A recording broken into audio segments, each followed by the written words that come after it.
Hello everyone, good morning. দেখো সকাল সকাল চলে এসেছে একটা মিনি ব্লগ তোমাদের সাথে শেয়ার করতে। আর এটা কিসের ডাল বলো তো? কেউ যদি চিনে থাকো তো অবশ্যই কমেন্টে বলো।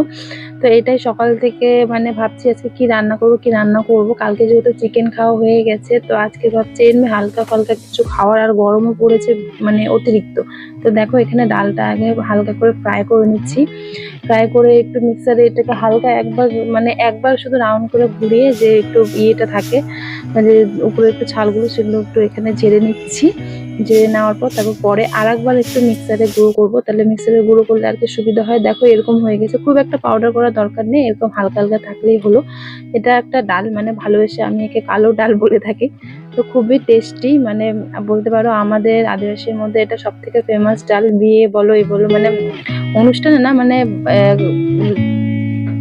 যেটা আমাদের বিয়ের সময় প্রায়ই হয়ে থাকে, মানে প্রত্যেক